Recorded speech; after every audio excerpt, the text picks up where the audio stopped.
दिलीप वळसे पाटील अचानक शरद पवारांच्या भेटीला सिल्वर ओकवर खलबतं. राष्ट्रवादीत नेमकं काय घडतंय? महाराष्ट्राच्या राजकारणात आणि विशेषतः राष्ट्रवादी काँग्रेसमध्ये पुन्हा एकदा वेगवान घडामोडी घडताना दिसत आहे. राष्ट्रवादी काँग्रेस अजित पवार गटाचे ज्येष्ठ नेते आणि माजी गृहमंत्री दिलीप वळसे पाटील यांनी चक्क राष्ट्रवादी काँग्रेस शरदचंद्र पवार पक्षाचे अध्यक्ष शरद पवार यांची मुंबई येथील सिल्वर ओक या निवासस्थानी जाऊन भेट घेतली आहे. या दोन्ही नेत्यांच्या बैठकीचा एक फोटो समोर आला असून यामुळे राजकीय वर्तुळात विविध चर्चांना उधाण आलेलं आहे. या अत्यंत महत्त्वाच्या भेटीनंतर स्वतः शरद पवार यांनी समाज माध्यमांवर येऊन माहिती दिली.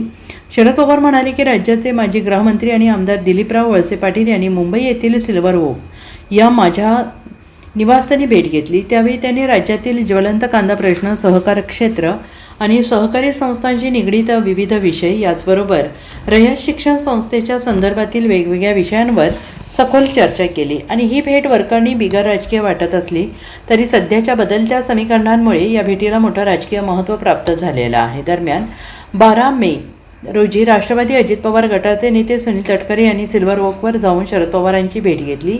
एवढंच नव्हे तर तटकरे यांच्या आधी प्रफुल्ल पटेल यांनी शरद पवारांची भेट घेतल्याचं वृत्त समोर आलेलं आहे. तर राष्ट्रवादी शरदचंद्र पवार पक्षाचे आमदार रोहित पवार यांनी या भेटीवरून एक मोठा दावा केला आहे. तटकरे आणि प्रफुल्ल पटेल हे महायुतीत असून आगामी निवडणूक भाजपच्या चिन्हावर लढण्याची शक्यता आहे, असा दावा रोहित पवार यांनी केला आहे. आता दिलीप वळसे पाटील यांनी शरद पवार यांची भेट घेतल्याने राजकीय वर्तुळात चर्चांना उधाण आलेलं आहे.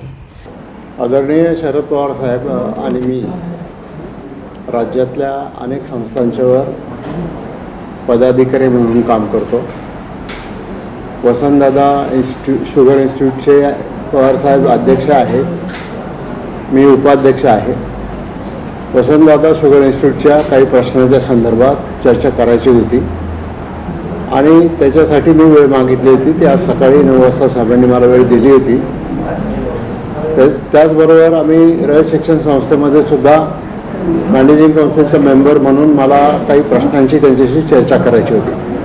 या दोन्ही संस्थांच्या संदर्भामध्ये चर्चा त्यांच्याशी करण्यासाठीच आज भेट होती.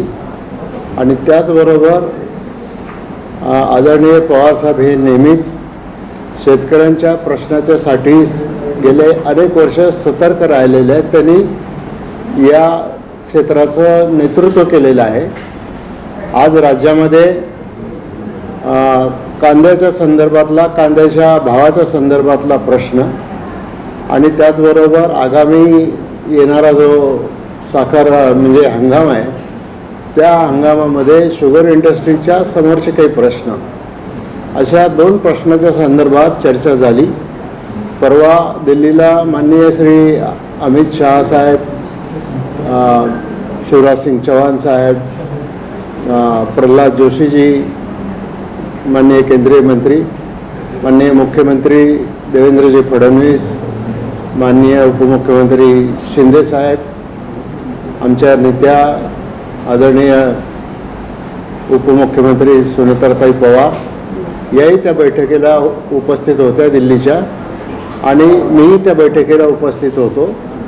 तर त्या संदर्भामध्ये महाराष्ट्रातल्या शेतकऱ्यांच्या वतीनं आणि साखर व्यवसायाच्या वतीनं जे काही डेलिगेशन माननीय मुख्यमंत्र्यांच्या नेतृत्वाखाली गेलेलं होतं, त्या संदर्भात सुद्धा त्यांनी या सर्व प्रश्नाच्या संदर्भामध्ये चौकशी केली आणि त्याचीच चर्चा आज आदरणीय साहेबांना सांगितली. दिल्लीमध्ये आता परवाची मीटिंग झाल्याच्या नंतर माननीय अमित शहा साहेबांनी कांद्याच्या संदर्भात आणि शुगर इंडस्ट्रीच्या अडचणीच्या संदर्भात आम्ही 10 दिवसामध्ये निर्णय घेतो असं म्हटलं होतं.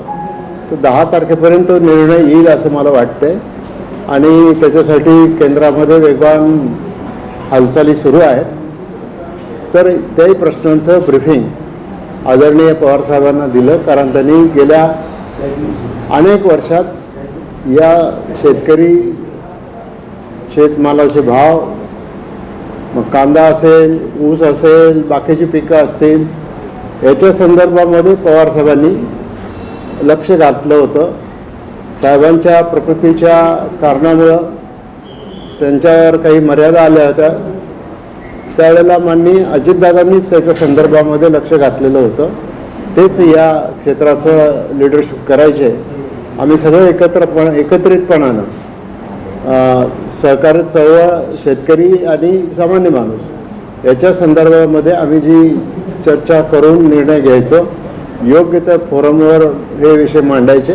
तर त्याच्या संदर्भात आदरणीय पवार साहेबांना सगळी माहिती दिली.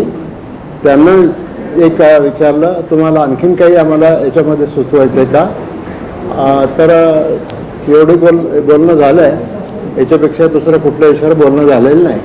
Bureau report SVN Marathi, Mumbai.